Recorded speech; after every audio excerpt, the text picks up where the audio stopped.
Hello, everybody. Thank you, Nico, and the Google Play team for giving me the toughest spot in the agenda. We are all coming back from a heavy lunch, so it's going to be difficult to engage you. But since it's a session about engagement, let's try. So since we have very little time, I don't want to spend too much time on this slide. You can research about us, you can download our app, but the one thing I want you to remember about EMEA English is very simple. We teach English, which is actually a very simple sentence that hides the complexity of what we do. Because see, when you try to work improving engagement, sometimes you feel the barrier of maybe not trying to really achieve the final result that your user is trying to reach.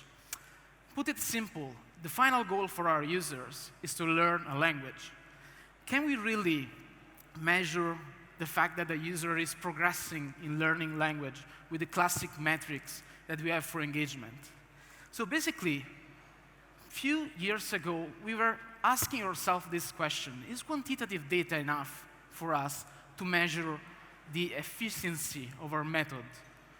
Is stickness or 1 day, 7-day retention the right metric for us to measure that? And I want to ask you a question. I think we are all obsessed with metrics. How many of you have checked your KPIs in the last 24 hours? Oh, come on, guys, you should do better. The other question for you is, how many of you had a meaningful conversation with one of your customers in the last month? I'm actually surprised. But see, this is the point. We came to the realization that quantitative data was able to tell us where the problem was. But to really go further, we needed to go to the real source. And so we decided to change completely our mentality and to really put our student first. I mean, it's been a long journey for us, and we are still halfway through to become a real customer-centric company. But still, it's a journey I want to share with you. And the first step that for us was very important to go through this journey was to really have management commitment. It's very hard if management doesn't believe in this statement to be able to become a customer-centric company. The second thing we had to do, I mean, luckily we had this support, but the second thing we had to do was to basically shock the organization. And to do that, we literally brought people out of the building. Yes, literally we took people from different departments, engineering, marketing, product, of course. We went on the street and we started interviewing potential customers. And something I invite you to do also, because for us was a very mind-blowing experience. And the results we got back from that experience was that we stopped discussing what we thought was better for a user, and the conversation slowly started becoming more oriented to what a user will do, what a user will need in this moment. Sometimes you don't need to go that far. You have probably the answer already in the ask. Your customer support team is in the front line. They know already what are the main issues of your users, so simply ask them. Another important step for us was to introduce user research. Now we do research every week. We have users coming every week in the office. We do remote surveys. We do a lot of stuff that allows us to have a two-way communication with our users. And another very important part is trying to avoid silos. Sometimes this information, like in the case of customer support, is already available. It's only compartmentalized into a department someone else had. You need to make this information available if you really want to focus on customers to improve engagement. And we brought this up into our development cycle. So basically, you can read a lot about dual-track agile. I highly recommend an article from more or less 10 years ago from Marty Kagan from the Silicon Valley product group that explains a lot about the methodology. But the basic concept is you have basically 2 tracks. In discovery, you try to figure out what to build. In delivery, you deliver what you already validated. And so having our process, our development process, considering these 2 different moments that are both iterative moments was key for us. Because in discovery, we use techniques like design sprints, prototyping, research, to quickly validate hypotheses, to formulate and validate hypotheses. And thanks to the qualitative data we get from this first phase, we can more confidently move into delivery. Also, engineering teams are more happy at this point because their probability of what they are building in the delivery track is higher because we already validated key hypotheses in discovery. So to give you an idea, and trying to also jump into a real-life example of how we had to leverage qualitative data in combination with quantitative ones, look at this very simple step in our old onboarding. So again, we teach English, so in the onboarding stage, we were asking users to tell us what was their initial level of English. If we look at only quantitative data, we weren't losing so many users in this step. Actually, barely nobody was dropping off at this point. Every user was selecting a level. But you know what? When we started analyzing their sentiment in this stage, we discovered that many users were actually frustrated. How do I assess my level of English? And how this is going to work out at the end for me in the app? What we found out is that eventually, the fact that users were randomly selecting level of English in this stage led to abandonment later on. We had users that were overestimating their level, and they were basically facing with too difficult exercises, and vice versa. Users that were underestimating themselves and finding the exercises we were proposing too easy for them. So we worked in a solution. We prototyped different solutions to try to address this issue. And at the end, we went for one that was kind of counterintuitive. We created a way longer funnel. During the onboarding, now we ask users to take a level test. Yes, we still have an easy path. If you're a beginner, if you want to skip the onboarding, you can still do that. But our new happy path for users onboarding the app goes through a level test. And again, it's counterintuitive because we were adding many steps in the onboarding process. You will think, okay, many more steps, the funnel will be longer and you will lose users. Well, it wasn't that the case. In fact, what we saw overall with these and all other experiments that we did on the onboarding is that we achieved double activation in our app. And again, if we were only to focus on the quantitative data, we're never going to discover where the real problem was. So again, what we learn as a company is that you need to go to the source. You need to talk with your customers, eventually even going out to the building. Complement quantitative data with qualitative data. Bring it into your full development cycle. Make it a practice for you to have this feedback into your development cycle, and ultimately experiment. Experiment a lot, because at the end is what really is going to help you find the successful solutions. Thank you. I'm going to pass the baton to Rishit. I hope I said it right. Thank you.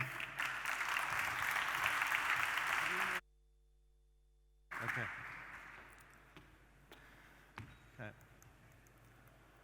Good afternoon, everyone. I'm Rishit from Truecaller. So what is Truecaller? A quick view on that. Truecaller is a communication app that improves not only your calls, but also your messages. We've been around for a while. We're headquartered in Sweden. The main thing to get from this is that our context is that we are operating at a certain scale. We were able to do some of these things because we operate at that scale. So talking about engagement, the first thing is how did we measure the engagement? There are a bunch of metrics that we can use.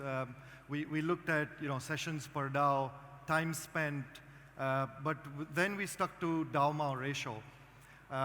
This was the North Star metric that we're using now. This is the email that goes out to all employees across the company every single day. We do have feature-level metrics as well, of course, for engagement, but we thought this was a good overarching metric to track. It also gave us a comparison with some of the other apps, so we said that let's stick to this one. So that's how we measured. But what did we do to increase our engagement? So the first thing was we realized, we made this mistake many times. As we were launching new things, we realized that a lot of our users didn't even know that we had launched some of these things. So we made the effort introducing some of these features to them. We also ensured that we got users to upgrade to the latest version of the app, which was spoken about in the last session as well. This made a huge difference to us. Here is another example of education that we used. We sent out notification, slightly contextual so that we don't spam our users. The other one thing that we did, which I don't think is spoken about enough, it did come up in the earlier session, was speed. If you can improve your app launch speed, just that exact metric, app launch speed, you can easily get a few percentage points at the very least of your engagement. I mean, faster apps are much easier to engage with, and that's what users love. So please focus on speed if that's something you can do, and please focus on your app open speed. And then we looked at how is it that we can add more features, where should we look at for more features for engagement. And this is about going deeper into your existing use case. So we were already there in the user's life for calls. When you get an incoming call, we showed you caller ID, or we told you it was spam, and that's great. So we said, how can we participate even further into that calling experience? So that's when we built the dialing experience inside. So we went deeper into the calling space. The other thing we did was, while you can go deeper as well, we also looked at slightly adjacent parallel use cases. So we were already in the calling space, and we were doing really well. Users loved what we were doing. And we said that similar problem that we're solving in the calling space actually exists in the messaging space as well. So maybe we can go horizontal and introduce messaging. And I think this was one of our biggest gains in engagement, that we went horizontal, and our users loved that. The other thing we found was all our apps, everyone has some user base and some community that is already using your app. Use that community to further create engagement in your apps. So we had features like tagging, which is on the screen, commenting, spam reporting. We took all of the community-generated content, and we put this back into the app. So we actually showed other users that this number has 56 spam reports, and this many people have tagged it as this. And that actually gave this feeling to the rest of our users that the app is alive and it's active and it's meant to be engaged with. So our community engagement actually drove further engagement as well. All of this resulted in really good gains for us when we focused on it. 30% increase in that DAUMA ratio North Star metric for us. So that's great. A lot of things went well. 30% increase. I got a pat on my back as well.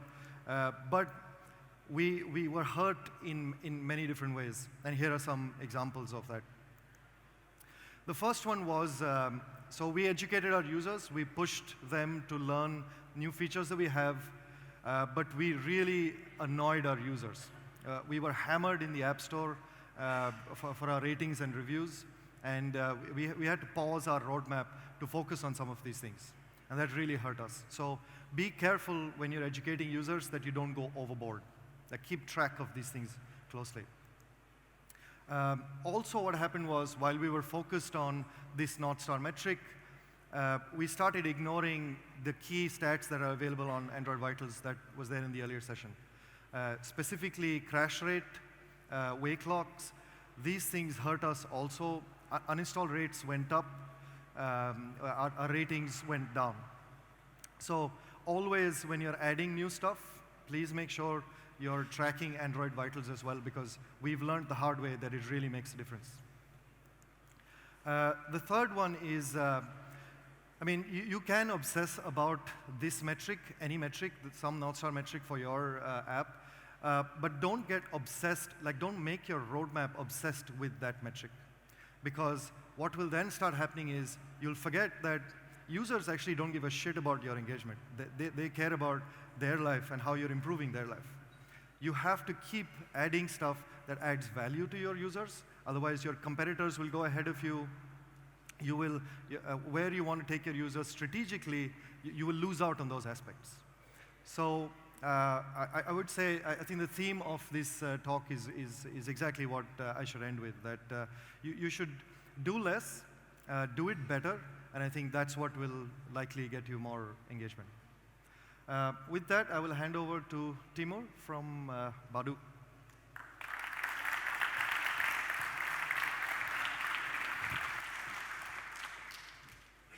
Hello, everyone. Thank you, Gino and Rishit, for great presentation. My name is Timur. I'm from Baddoo. To give you a little bit more context, Baddoo is not the one app. Baddoo is a group of dating apps. One of our biggest brands is Baddoo, obviously, and Bumble. But we also have like Chappy, which is like a dating app for gays, and Lumen, which is dating app for seniors, like over the 50. So like a lot of different brands with the same dating mechanic inside. Our business is like huge. We have 1 billion votes placed per day in our group. We have 460 million users registered around the app. So like we, by far, the biggest dating group in the world. And we have like 300,000 users registered daily. So engagement and like how to make the engagement smart and doing more by less is like in our hearts, and like it's what driving our business forward. So like what I decided to do is like to give you some examples of the features which we launched recently and how they affected like our KPIs, and like how by looking differently in these KPIs you cannot take different decisions. And I want to start with feature which is calling send heart in chat. So like chat is our core functionality. We have chats in all of our apps, and we decided that probably like users have a problem with sending the message. Like they're spending too much time like thinking about what should be sent, like how they should approach the people first. And we wanted to give them like easy experience. Like we said, okay, like let's give this one button, like heart, and you just sending this heart and you invite person to a conversation. Like great feature, like we launched this one. Results was quite like controversial. So like obviously like a lot of people sending this chats. Like number of messages in our ecosystem rose for like 20%. Like everyone sending chats to everyone. Everyone initiated chat like easily. But when we started to dig deep into these metrics, we find out that reply rate for these messages was like ridiculously low. So for males, like compared to the normal messages, it was 6% down. For females, like they don't respond to these messages, like they ignoring this one. So obviously, like we don't like people ignoring the messages. We don't like people. We're not focusing on initiating the chats. We're focusing on the meaningful chats. And like our main metrics, like female retention, like started to go down. Like females not only didn't like to reply these messages, but they didn't like this flooding of like hearts so much that they're leaving the app. So we decided to iterate on this one and launch a new feature. Like what if we will, instead of giving you easy access to sending message, what if we'll go backwards and actually will disallow you to send a message and make it much, much harder? So we launched the feature which is called bad openers blocker. So if you will see that like you're sending some bad message like hey or hi, we're saying okay, like this message probably bad, like, and this one is not open the good conversation. Results was obvious. This feature was launched on Bumble, which have unique mechanic that only females can initiate the chats. Obviously, this feature like dropped down the initiating chats ratio, like 6% messages, like 6% females like initiating the chats. But reply rate for these messages rose like 14%.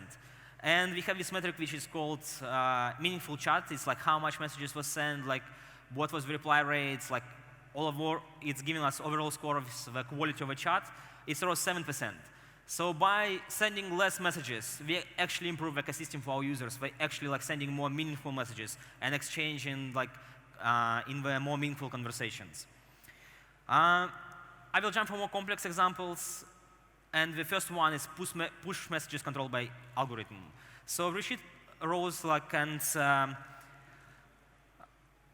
have like the very interesting topic about that sometimes you don't know, are you over-notify users? Are you annoying enough? Like where is this like borderline between being annoying and like notify enough users? Like because we want users to be notified about the important events in our system. So we decided that like probably the humans and manual approach is like very hard for this one. So like what if we will ask computer or machine learning algorithm to control this one? And we write the machine learning algorithm like basically the statistic about we gather the data about should we send these messages right now. You probably already have enough messages, or probably you don't have enough messages.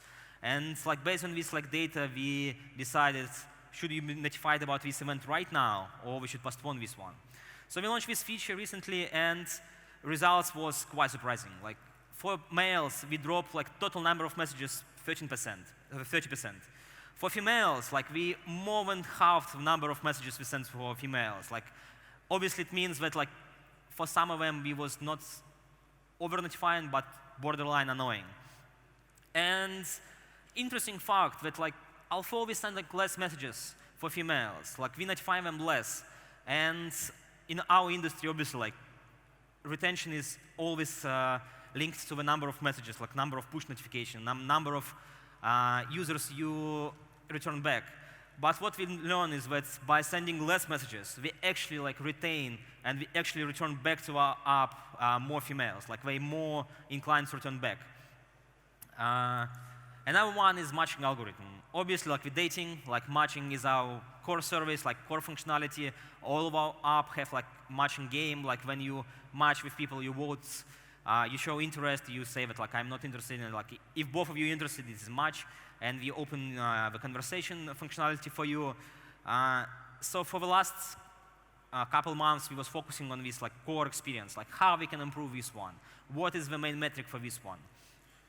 For a long time, our metric was total number of matches or number of matches per user, but we said that probably it's not the right metric. Probably we should focus not on generating more matches, but to distribute them better or to balance the activity better.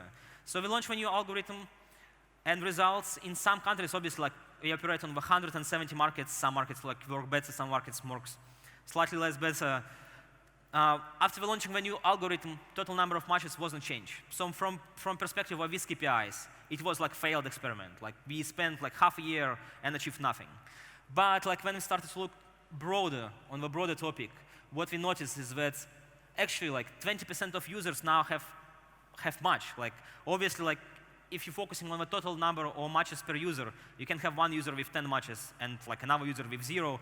In the median would be 5, or average would be 5.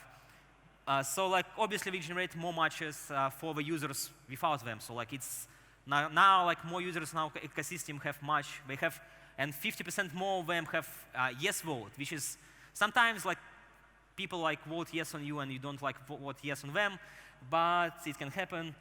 But still, we generate more matches, more yes votes. We generate engagement for them. We generate the events for them. So quite successful from this perspective. So again, what we learned and what you have see from these examples is that you not only need to focus on some KPIs, you need to focus deep on what these KPIs bring into your ecosystem. How are these KPIs translated to your ecosystem? What is the meaningful KPIs for you? I have many more examples. I choose only 4 because I have very short amount of time.